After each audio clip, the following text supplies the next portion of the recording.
Yehovah Eloheinu Zvaot. Kadosh, Kadosh, Kadosh. Please fill me with the Ruach HaKodesh, that I may speak your written words with boldness to those who listen. I ask all these things in Yeshua HaMashiach's name, amen. We'll start with the Shema, listen and obey. Children of Yehovah, pay careful attention and respond. Yehovah is our power and authority. Yehovah works in unity with himself, and you shall act upon your love to Yehovah with your power and authority, with your thoughts and mind, with your entire body, and with all the muchness that you have. Yod, Hey, Vav, Hey. Hand, behold, nail, behold. Leviticus Chapter 14. Yehovah said to Moshe, "This is to be the law concerning the person afflicted with Sarat on the day of his purification. He is to be brought to the Kohen, and the Kohen is to go outside the camp and examine him there.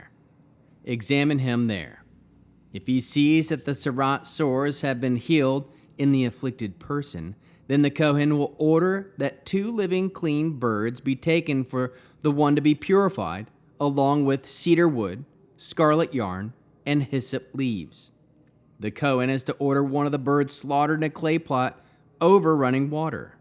As for the live bird, he is to take it with the cedar wood, the scarlet yarn, and the hyssop, and dip them in the living bird in the blood of the bird slaughtered over running water, and sprinkle the person to be purified from the Sarat 7 times.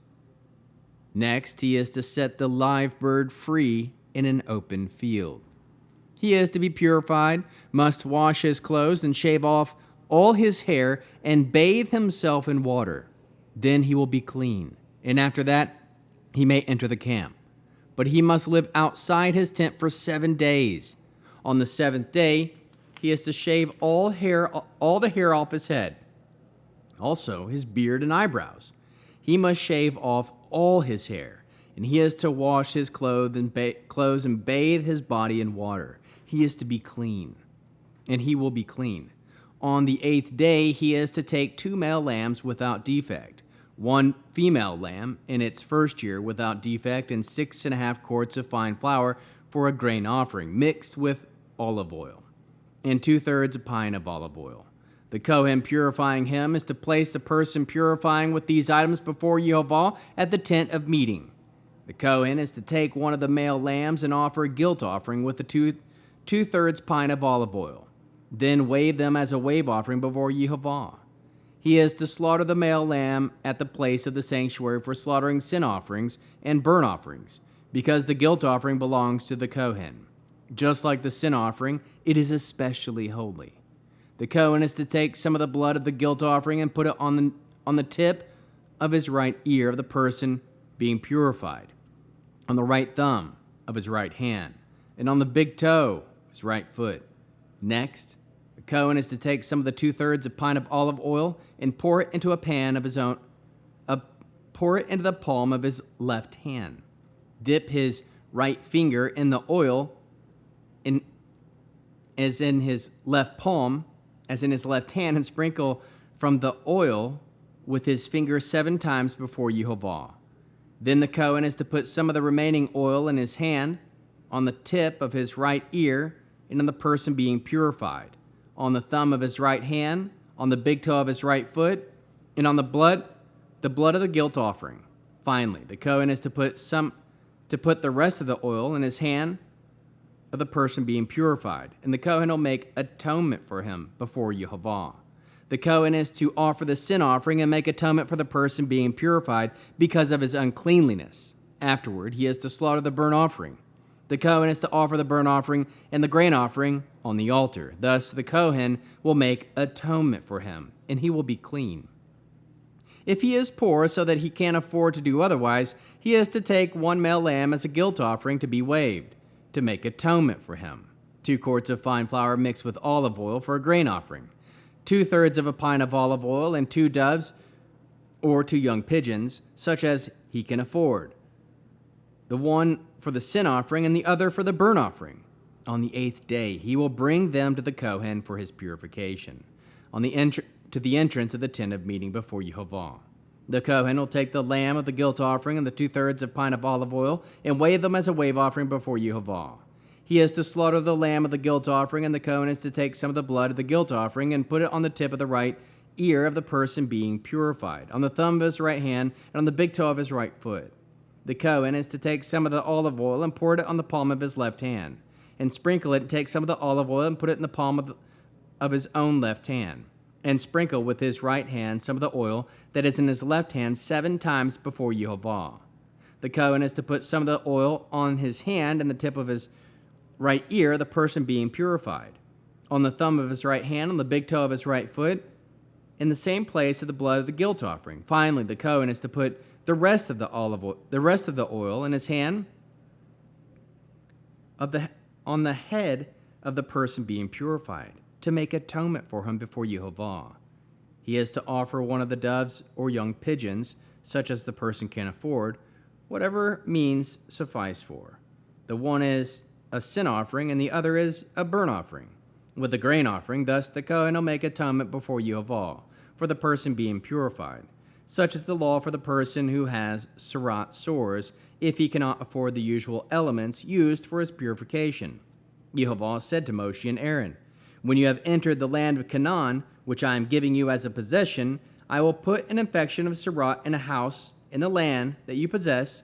Then the owner of the house is to come and tell the Kohen, 'It seems to me that there may be an infection in the house.' The Kohen is to order the house emptied before he goes in to inspect the infection, so that everyone in the house won't be made unclean. Afterwards, the Kohen is to enter and inspect the house. He will examine the infection, and if he sees that the infection is in the walls of the house, with greenish or reddish depressions that seem to go in deeper than the surface of the wall, he is to go out of the house to its doors and seal up the house for 7 days. The Kohen will come again, and on the 7th day examine the house. If he sees the infection spread all over the walls, he is to order them to remove the infected stones, throw them into some unclean place outside the city. Next, he is to have the inside of the house thoroughly scraped, and the scraped off plaster so that it to be discarded in the city in an unclean place. Finally, other stones must be set in place, and the first stones and other plaster used to replaster the house. If the infection returns and breaks out in the house after the stones have been removed and the house scraped and plastered, then the Kohen is to enter and examine it. If he sees that the infection has spread in the house, it is a contagious serat in the house. It is unclean. He must break down the house and take its stones, timber, plaster out of the city to an unclean place. Moreover, whoever enters the house at any time will be sealed up, will be unclean until evening. Whoever lies down or eats in the house must wash his clothes. If the Kohen enters, examines, and sees the infection has not spread in the house since it was plastered, then he is to declare the house clean, because the infection is cured. To purify the house, he is to take 2 birds, cedar wood, scarlet yarn, and hyssop leaves. He is to slaughter one of the birds in a clay pot over running water. He is to take the cedar wood, the hyssop, the scarlet yarn, and the live bird, and dip them in the blood of the slaughtered bird and in the running water, and sprinkle the house 7 times. He will purify the house with the blood of the bird, the running water, the live bird, the cedar wood, the hyssop, the scarlet yarn. But he is to set the live bird free outside the city in an open field. Thus he will make atonement for the house, and it will be clean. Such is the law for all kinds of serat sores, for a crusted area, for a serat in a garment, for a house, for a swelling, for a scab, and for a bright spot, to determine if it is clean and when it is unclean. This is the law concerning serat. How can we learn to love our Creator after reading this interesting chapter 14 of Leviticus? We can aim to listen to the written words of Yehovah. Know that in the time of Moshe, there were strict rules for those who had serat.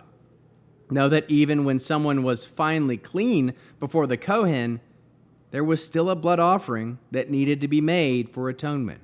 Know that it is Yehovah that puts serat in homes, and it is the infected homes that will be purified by blood as well. How can we love others as Yeshua loves us? We can share with all the good news that Yeshua is our atonement. Bear one another's burdens. We can teach those who follow Yeshua the most important words of Yeshua. Produce spiritual fruit: love, joy, peace, patience, kindness, goodness, faithfulness, humility, and self-control. End with the Aaronic blessing. Yehovah will kneel before you presenting gifts, and he will guard you with a hedge of protection. Yehovah will illuminate the wholeness of his being towards you, bringing order, and he will provide you with love, sustenance, and friendship. Yehovah will lift up the wholeness of his being and look upon you and will set in place all you need to be whole and complete. Yivarechacha Yehovah, v'yishmarcha Yair, Yehovah panav elecha, v'yichonacha Yisa, Yehovah panav elecha, v'yasem lecha shalom. May Yehovah bless you and keep you. May Yehovah make his face shine on you and show you his favor. May Yehovah lift up his face toward you and give you peace.